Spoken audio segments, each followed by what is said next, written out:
cada vez que eu escrevo um livro, meu filho vai lá e leva na biblioteca da escola dele. Então, sem me falar, porque para ele é um prestígio ter a mãe com o nome da mãe escrito no livro, né? E depois ver a mãe falando e dando aula. Então, isso é movimentar. É uma geração, a geração que a gente está formando, ela não vai olhar para baixo. Ela vai olhar no olho. Essa é a professora Nelly Gomes, do Paraná. A história pessoal que ela compartilha com a gente é também a história de tantas outras mulheres negras Brasil afora. Então, eu vejo que hoje eu consigo, por exemplo, trazer renda para minha casa com a escrita. Então, a primeira vez na trajetória da minha família que não é o trabalho doméstico apenas, é o trabalho intelectual. Então, quando você, mulher preta, produz, e aí outras mulheres pretas já falaram isso, a gente movimenta, tudo sai do lugar. Estamos aqui e não vamos arredar o pé. Estamos aqui e é daqui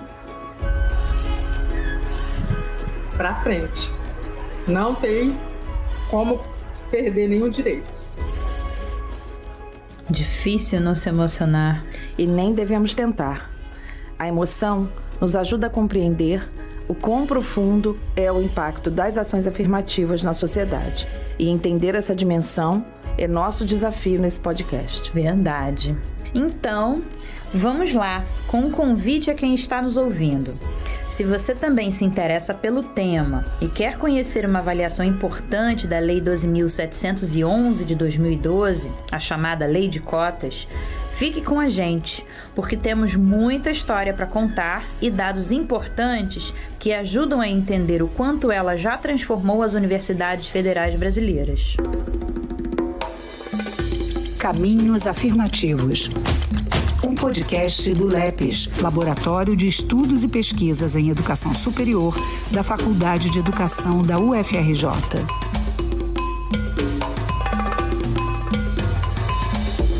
Se você está chegando agora aqui no Caminhos Afirmativos, saiba que este é o segundo episódio da nossa série sobre os 10 anos da Lei de Cotas. No primeiro episódio, nós tratamos da longa, difícil, mas vitoriosa história de mobilização do movimento negro para a aprovação da Lei 12.711, que instituiu as cotas nas universidades federais brasileiras. Se você perdeu o episódio, eu te convido a conferir no link que está na descrição desse podcast. Eu sou Rosana Ehringer, professora e pesquisadora da Faculdade de Educação da Universidade Federal do Rio de Janeiro, a UFRJ, e há 30 anos atuando como ativista a favor das ações afirmativas. Sou coordenadora do LEPES, o Laboratório de Estudos e Pesquisas em Educação Superior, da Faculdade de Educação da UFRJ. E tenho a felicidade de compartilhar a apresentação desse podcast com minha companheira Alessandra. Um prazer, Rosana. Também me apresentando, sou Alessandra Pio, professora preta da Universidade Federal Rural do Rio de Janeiro, a UFRJ, e também pesquisadora do LEPES. Nós vamos hoje tratar de uma pesquisa desenvolvida pelo laboratório, em parceria com a Ação Educativa, que realizou uma avaliação dos 10 anos da implantação da política de cotas raciais nas universidades federais. A Lei 12.711 foi promulgada em 2012 e o trabalho de pesquisa foi desenvolvido em 2021 e 2022. Pois é, em plena pandemia de Covid-19, o LEPES encarou o desafio. Organizamos um grupo de pesquisadoras e pesquisadores de 6 universidades federais. Eram 39 pessoas envolvidas, representando a UFRJ e mais uma universidade de cada região. A UFPR, do Paraná, o UFMG, de Minas Gerais, a UFRB, do Recôncavo da Bahia, o UFGD, da Grande Dourados, no Mato Grosso do Sul, e o UFPA, do Pará. Enquanto enfrentávamos a pandemia, mergulhávamos na pesquisa, que durou 15 meses. Tudo virtualmente, né, Rosana? Sim, verdade. Esse grupo de pesquisa com conexão nacional só se encontrou fora das telas em julho de 2022, quando os resultados da pesquisa foram divulgados no seminário realizado na UFRJ. Das políticas, de ação afirmativa no ensino superior no Brasil. Foi um encontro incrível. Primeiro, por podermos nos ver pessoalmente. Afinal, os reencontros pós-pandemia foram cheios de emoção. Mas principalmente pelos resultados apresentados. Tínhamos um diagnóstico rico da diversidade da realidade das instituições pesquisadas. A pesquisa nacional teve por objetivo analisar os principais resultados. A avaliação dos impactos da Lei 12.711, após uma década, já estava prevista, mas não foi realizada pelo Ministério da Educação. Essa década foi completada durante o governo de Jair Bolsonaro, presidente que atacava a política de cotas, apelando muitas vezes para falas radicalizadas e preconceituosas. Eu não entraria num avião pilotado por um cotista e nem aceitaria ser operado por um médico cotista. Eu quero um médico competente e um piloto que realmente decole e pose com segurança. Essa declaração foi dada na TV, no programa CQC, em 2011.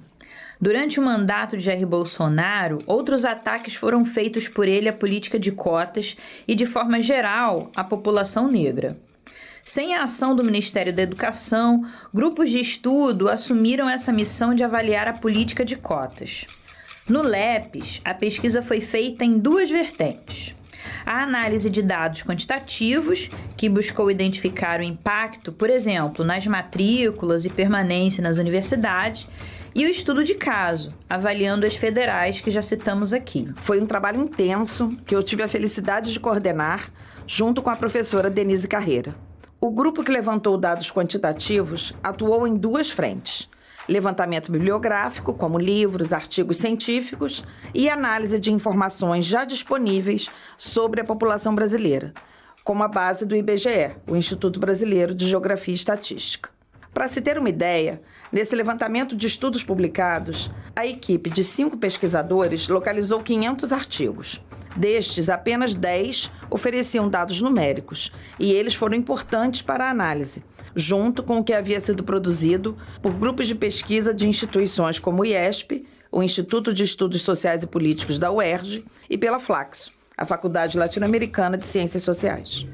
O grupo chegou a 31 artigos e combinou as informações com os dados da PNAD, a Pesquisa Nacional por Amostra de Domicílios, do IBGE, e ainda com o Censo da Educação Superior. Um trabalho árduo que identificou muitas lacunas, porque nem sempre havia registros de informações, por exemplo, sobre renda familiar e raça. Ainda assim, foi possível fazer um retrato da desigualdade no acesso ao ensino superior no país. O que nós temos é que, desde os nascidos na década de 50 no Brasil, há uma permanência, né, de uma razão de 3-1. Existem 3 brasileiros brancos com ensino superior ou mais para cada negro, né? Então, a população brasileira com ensino superior que é branca, ela é 3 vezes maior do que a população negra, a despeito, né, de a população negra no Brasil representar, né, mais ou menos metade da população. Essa é a professora Gabriela Honorato, minha colega na Faculdade de Educação da UFRJ e vice-coordenadora do LEPES. Gabriela coordenou o grupo de 5 pesquisadores que se dedicou à análise dos dados quantitativos. Essa constatação da baixa presença negra nas universidades traduz em números o que podemos constatar no dia a dia e ressalta a importância de políticas específicas sobre o tema. Um outro dado interessante é quando a gente trabalha com a taxa líquida de frequência à graduação, né? Então, nós analisamos dados desde 2011 em diante, né? Então, o que a gente observou, né? Também há uma tendência, né, de evolução, de aumento dessa taxa de frequência ao ensino superior desde 2011, né, que é um ano anterior à lei de cotas. Entretanto, o ritmo de crescimento dessa taxa é bem maior entre os brancos, né, do que entre pretos e pardos. E o que foi muito importante nessa análise que nós fizemos é de que faz diferença a gente dividir, né, a população negra entre pretos e pardos, porque quando a gente divide, a gente percebe que, né, a população preta ela ainda tem mais dificuldades, ela tem uma evolução mais lenta do que a dos pardos no Brasil, né? Então ficou muito claro para a gente que é importante a gente não tratar, né, a população negra de uma forma geral, mas em alguns momentos, né, para evidenciar certas informações, é importante a gente separar, né, os pretos e pardos. Garantir a frequência é mesmo um desafio. E as dificuldades são maiores para a população negra. Falo isso por vivência própria. Tenho a pele preta e sofri discriminação na universidade. Eu lembro, Rosana, de um episódio na graduação que me marcou.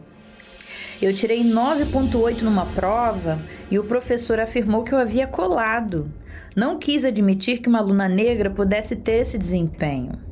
Fui reprovada por esse professor, que era o coordenador da disciplina, e acabei desistindo do curso. Dá para imaginar quanta gente deixou de frequentar a universidade por não conseguir enfrentar esse tipo de pressão. Com certeza, Alessandra. Infelizmente, eu já ouvi muitos relatos de discriminação dos meus alunos e alunas. É triste. A professora Nelly Gomes, que abriu o nosso encontro de hoje, entrou em 2006 na Universidade Federal do Paraná e conta como foi essa experiência. A presença dessa estética, desse corpo negro na universidade causava um estranhamento, porque estamos falando do sul do Brasil. Então, esse corpo com melanina afeta o ambiente, né? A gente nem precisa falar nada e ele já é afetado pela nossa presença. Na minha turma de graduação, éramos mais ou menos uns 12 alunos cotistas, entre cotas raciais e sociais. Esse grupo, metade mulheres. Então, essas mulheres, nós conversávamos muito sobre essa relação com o próprio corpo, né? Então, de imediato, essas inquietações foram se tornando provocações. Então, começamos a organizar oficinas de tranças dentro da universidade, a partir do Núcleo de Estudos Afro-Brasileiros da UFPR. Isso em 2007. Então, e nesses ritos, nós fomos formando grupos e coletivos, em especial de mulheres negras, notadamente mulheres pretas, né, retintas, num contexto de Paraná, e isso foi só crescendo. Muito bacana e necessário esse processo de afirmação da identidade negra.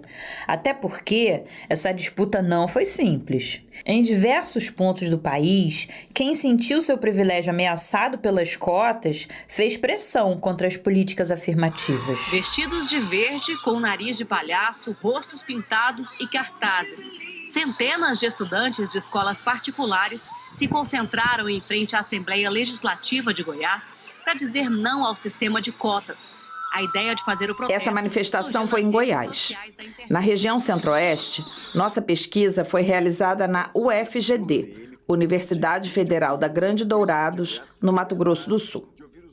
As cotas raciais foram implantadas na UFGD a partir da publicação da Lei das Cotas, né, a 7.211 de 2012,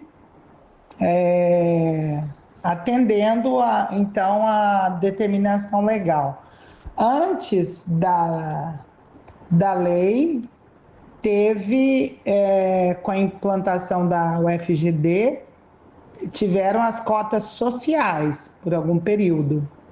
Mas as cotas sociais, foi verificado, as pesquisas que foram realizadas depois, que elas não garantiram a política afirmativa, o acesso de pretos e pardos indígenas, como potencialmente depois a lei das cotas conseguiu fazer. O protagonismo para a implementação dessas políticas na universidade foi por meio da intelectualidade negra, os coletivos e principalmente o Núcleo de Estudos Afro-Brasileiros. Essa é a professora Eugênia Portela, hoje docente da Federal do Mato Grosso do Sul, a UFMS. Mas em 2021, ela coordenava o Núcleo de Estudos Afro-Brasileiros da UFGD, o NEAB, e compartilhou com a gente o trabalhoso processo de pesquisa da avaliação da lei. Tivemos bastante dificuldades no início da coleta de dados, da informação de preto, pardos e indígenas, no sentido de ter dados confiáveis. Então, por muito tempo, nós da pesquisa, do mestrado principalmente, e o NEAB é que fazíamos esse acompanhamento da política e apontávamos as falhas, principalmente para o cuidado com o dado. Então, de 2012, o primeiro ano da lei, até uns 2015, nós tivemos bastante dificuldades no sentido de certeza de que aqueles dados que eram apresentados eram os dados reais. Então, o que a gente verificou era o desconhecimento ou pouca atenção de toda a comunidade acadêmica para a implementação das políticas afirmativas. Esse aspecto que a Eugênia traz é muito importante. A pesquisa também ajudou a diagnosticar essa dificuldade e, ao mesmo tempo, a necessidade de haver mais cuidado com os dados nas instituições. Ter informações precisas é fundamental para que as avaliações possam ser fiéis à realidade e apontar caminhos. Rosana, a pesquisa tem importância pelos seus resultados, mas também pela mexida que provoca nas instituições. Eu acho que o convite do LEPES para realizar o levantamento das ações afirmativas nesses últimos anos na UFMG foi muito importante para dar visibilidade internamente, mobilizar pessoas para fazer essa avaliação, mas também participar de um levantamento nacional que também dá repercussão e validação nacional dos desafios enfrentados por aqui. E os desafios não foram poucos. O professor Rodrigo Ednilson, da Universidade Federal de Minas Gerais, a UFMG, relembra um exemplo traumático e simbólico do preconceito e da resistência à lei de cotas enfrentados na UFMG. E conta como esse episódio impactou a implementação de ações afirmativas. Site UOL. Um trote realizado por alunos da Faculdade de Direito da UFMG na última sexta-feira levou a acusações de racismo e sexismo na internet, depois que 2 fotos da brincadeira passaram a circular nas redes sociais. Em uma delas, uma caloura aparece amarrada e pintada de preto, enquanto um veterano a puxa por uma corrente. Ela carrega um cartaz em que é chamada de Caloura Chica da Silva, em referência à escrava que viveu em Minas Gerais no século XVIII. Esse caso repercutiu muito, teve uma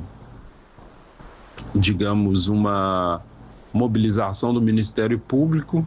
E a partir daí, de 2014, com a entrada de uma nova gestão da reitoria, uma gestão mais aberta aos direitos humanos, houve um avanço muito significativo, tanto na implementação das cotas quanto na criação de programas de ações afirmativas. Eu tive o prazer de participar, por exemplo, da criação da Pró-Reitoria de Assuntos Estudantis, que pela primeira vez criou uma diretoria de ação afirmativa. E a partir daí fizemos a aprovação das cotas na pós-graduação, um modelo de aprimoramento das cotas docentes, a criação de editais de fomento a eventos de ação afirmativa dos estudantes. Nossa, ouvindo esses relatos, a gente resgata o longo caminho que trilhamos. Como a gente comentou, em todas as regiões, colhemos depoimentos que comprovam que não foi fácil transformar a política de cotas em realidade no ambiente universitário. A gente viveu aqui manifestações de estudantes de escolas privadas no prédio da reitoria, que chegaram, tentaram ocupar a reitoria, fazer pressão dentro da reitoria pela não aprovação, e a publicação de artigos em jornais da grande mídia, e um especial que chamou a atenção, que foi publicado o próprio Sindicato de Docentes da Universidade Federal do Pará, que publicou um artigo que intitulado Cotas Insensatas, se contrapondo com uma série de argumentos de forma bem pesada e contundente, principalmente no sentido de que as cotas pretenderiam rebaixar a exigência de ingresso, confiscar vagas ou ocupar vagas de bons estudantes, né? Teve apelo a de que não se estava pensando nos custos, nos altos custos de cursinhos universitários que investiam para que os estudantes se preparassem bem para chegar na universidade. Isso tudo foi usado como argumento. Quem traz esse relato da região norte é a professora Lúcia Isabel da Conceição, da Universidade Federal do Pará. Bem, no que diz respeito aos interesses dos cursinhos privados, melhor nem comentar, né? O que esse argumento traz é a defesa da manutenção do privilégio das elites. A população de baixa renda não tem acesso a essa formação caríssima. Como alternativa, existem os pré-vestibulares populares. Por sinal, iniciativas importantes que abriram muitas portas. Como contei no primeiro episódio, tenho orgulho de ser cria do pré-vestibular para negros e carentes, o PVNC, de São João de Meriti, na Baixada Fluminense. Mas acho que esse tipo de postura de defesa dos privilégios tem como pano de fundo a ideia de que quem é pobre não precisa acessar a universidade. Alessandra, isso me lembra um depoimento bacana do rapper MV Bill.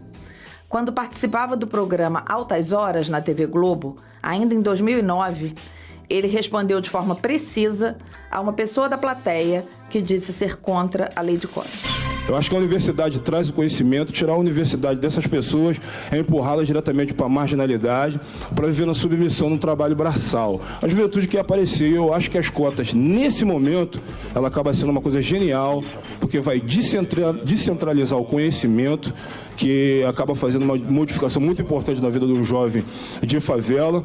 E eu acho que tem que continuar investindo numa coisa que eu venho batendo já há muito tempo, que é a educação de qualidade para todos. Direto ao ponto, não é? Perfeito. Nosso povo na rua subindo no topo, é bonito de ver. Aulas e palestras. Bem, antes de seguir, queria retomar um ponto da fala da professora Lúcia Isabel sobre os ataques à lei de cotas. Como o tempo, a nossa pesquisa e outros levantamentos mostraram, não se sustenta a argumentação de que as cotas rebaixaram o nível da universidade. O último censo da educação superior comprovou isso. Jornal O Globo. Em 2023, os estudantes que ingressaram por meio de cotas em universidades e instituições federais tiveram um desempenho melhor que os não cotistas, apontou o Censo da Educação Superior, divulgado nesta quinta-feira.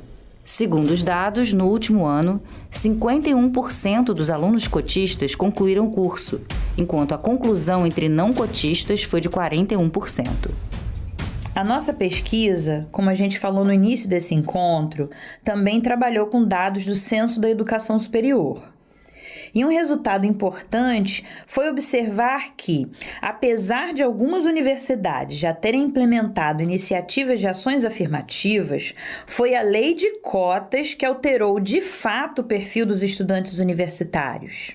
Todas essas políticas de ação afirmativa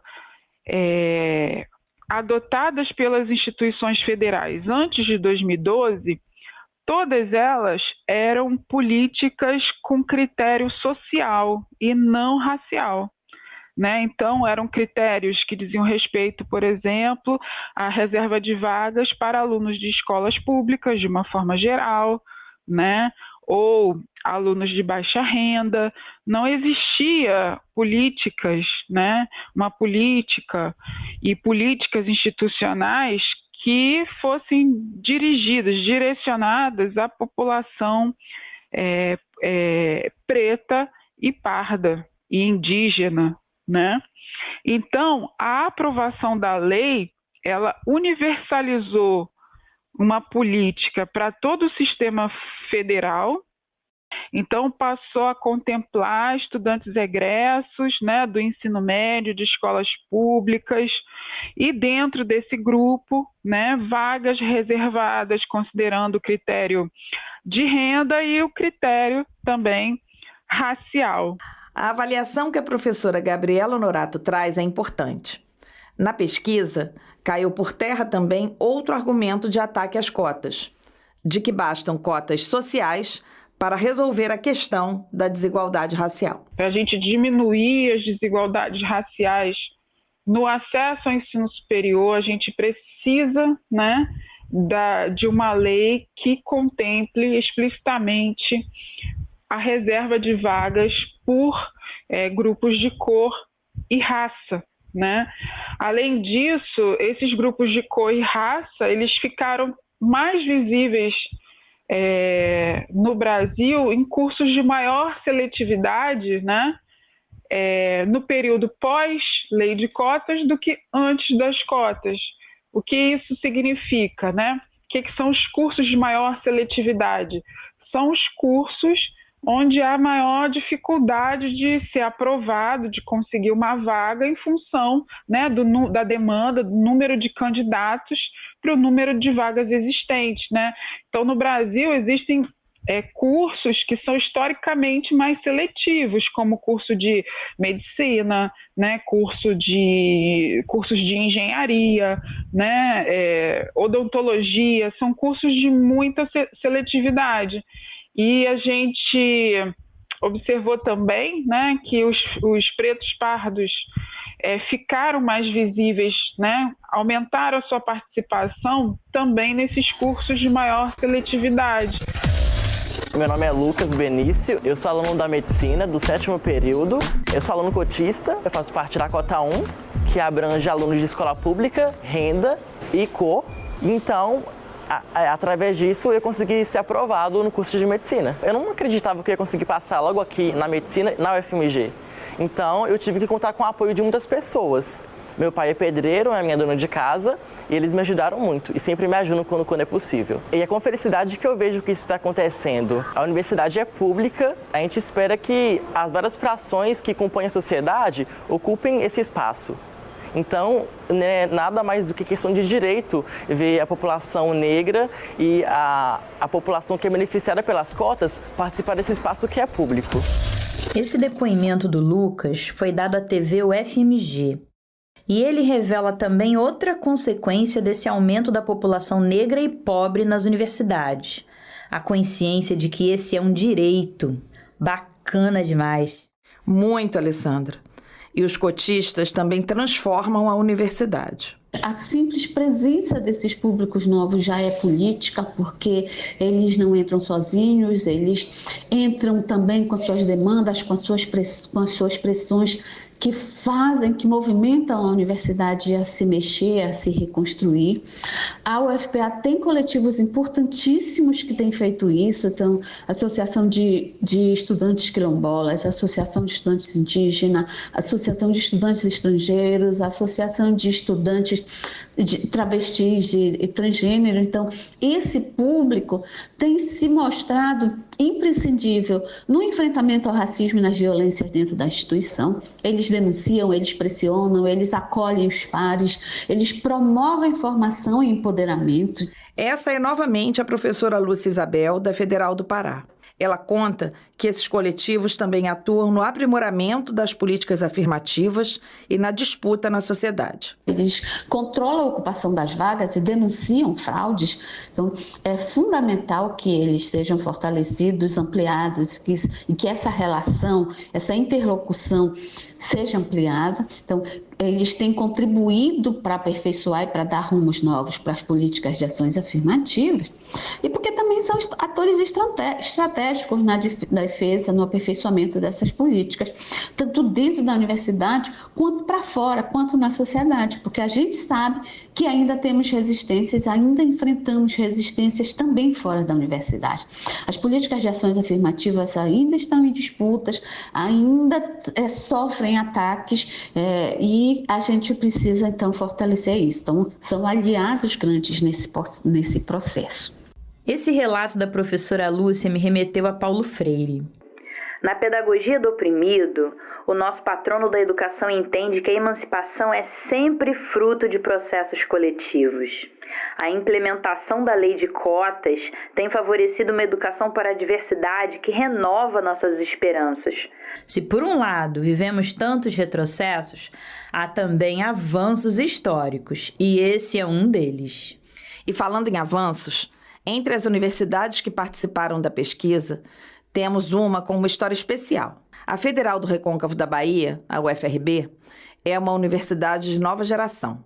Foi fundada em 2006 e lá a discussão sobre cotas raciais teve um outro rumo. A gente não poderia dizer que houve uma luta por implantação de cotas raciais na Universidade Federal do Recôncavo da Bahia, na UFRB, porque ela já nasce, ela já é implantada com cotas raciais para o acesso à graduação. E isso é muito interessante porque a universidade ela foi sendo ocupada por pessoas, por jovens do Recôncavo da Bahia, negros e negras. Então, a primeira leva de estudantes da universidade era majoritariamente daquelas áreas do Recôncavo e, sobretudo, das comunidades rurais e comunidades negras rurais. Nos primeiros anos da universidade, quando você perguntava na sala de aula quem aqui é o primeiro da família que ingressou no ensino superior, eram muitas mãos levantadas. Essa é a professora Diane Brito, da UFRB, que coordenou a pesquisa dos 10 anos de cotas na universidade em que a presença negra é maioria. Pedro tem 20 anos e veio de um quilombo, na zona rural de Salgueiro, em Pernambuco, para estudar medicina em Santo Antônio de Jesus, na Bahia. É negro e tem orgulho dessa conquista. Eu me lembro de ter ligado para minha mãe e ter dito: a senhora está doente? Ela ter dito: como assim? Eu disse: está precisando de uma consulta? Ela disse: não, mas por quê? Eu disse: porque a senhora vai ter um médico na família. Eu me lembro que ela começou a chorar, começou a gritar. Para mim isso é uma vitória, né? Para mim, para minha família e para a população negra, porque eu estou ocupando um lugar de privilégio e eu estou representando eles aqui. Quando eu cheguei foi extremamente gratificante. Esses estudantes cursam medicina na Universidade Federal do Recôncavo da Bahia, a mais negra do Brasil. Aqui, 83,4% dos alunos são autodeclarados negros. A pesquisa foi importante também para revelar essa diversidade das realidades regionais. Apontou os avanços, mas também o que temos de entraves para enfrentar depois de tantos anos da lei de cota. Os achados da pesquisa sempre nos animaram a seguir. São aqueles momentos que fazem o trabalho valer a pena. Quando a gente apresenta os dados assim, já prontos, sistematizados, né, arrumados numa planilha ou num gráfico, né, parece que é muito simples fazer a coleta desses dados, a sistematização e análise. E não é nada simples, né? É algo bastante trabalhoso, até porque a gente não estava trabalhando com um ano apenas, né? Mas a gente estava trabalhando com uma série histórica, sempre tentando pegar um pouquinho, né? Um momento ali um pouquinho anterior à lei de cotas até os dados mais recentes que nós tínhamos. E aí, quando a gente já começa a produzir resultados importantes, a gente comemora, né? Ali no grupo de pesquisa, olha só, né? Um mostra para o outro, e a gente estava sempre muito ansioso, né? Querendo chegar a resultados, e aí a gente começa a enviar ali, né? Um para o outro, olha só, olha esse gráfico. E o sexto caso que analisamos no projeto é o da própria UFRJ. A UFRJ resistiu internamente à adoção de ações afirmativas para grupos historicamente subrepresentados na universidade. Iniciou a adoção da reserva de vagas para ingresso na graduação em 2011, apenas levando em conta critérios de renda e escola pública.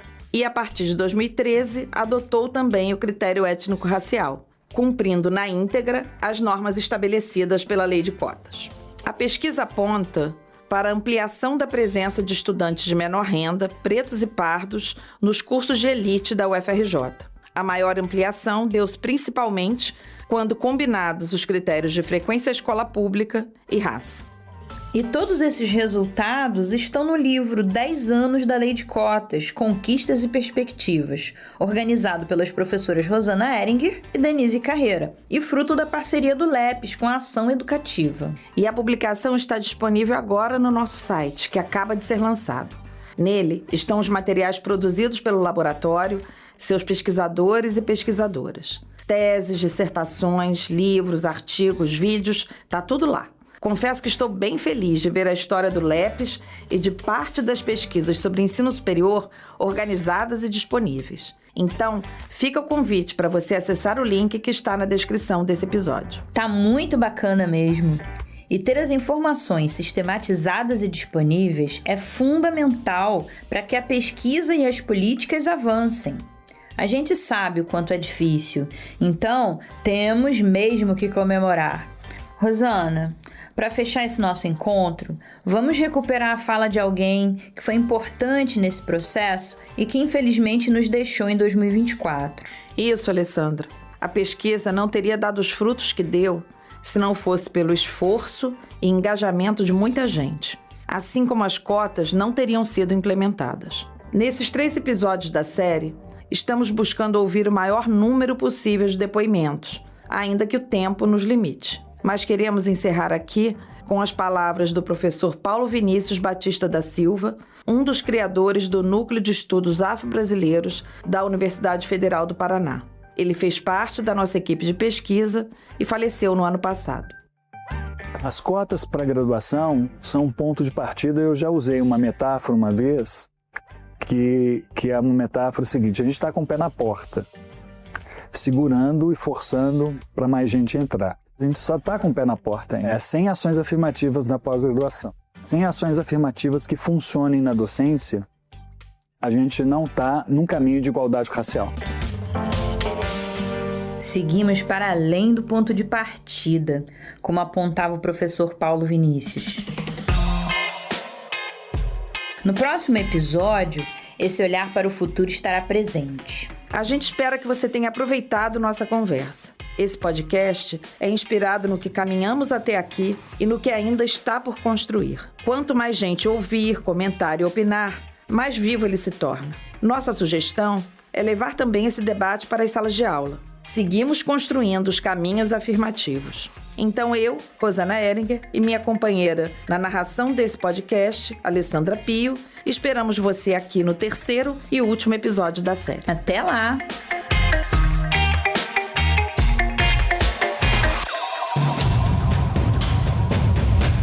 Caminhos Afirmativos é uma série original do Laboratório de Estudos e Pesquisas em Educação Superior, LEPES, da UFRJ.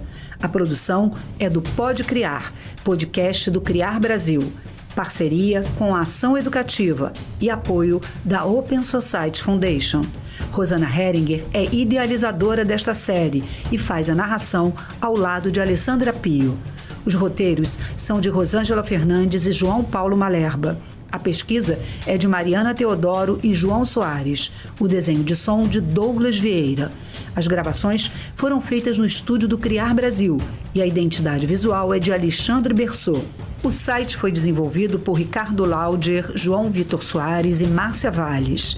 Neste episódio, usamos áudios de vídeos postados em redes sociais e YouTube, áudios dos programas CQC, da Band, Bom Dia Goiás, BATV e Altas Horas, da TV Globo, do site UOL, da TV UFMG, Cipá de Comunicação, além de leitura de notícias publicadas no jornal O Globo. Agradecemos nesse episódio as entrevistas das professoras Daiane Brito, da UFRB, Gabriela Honorato, da UFRJ, Eugênia Portela, da UFMS, Lúcia Isabel da Conceição, da UFPA e Nelly Gomes, também produtora cultural.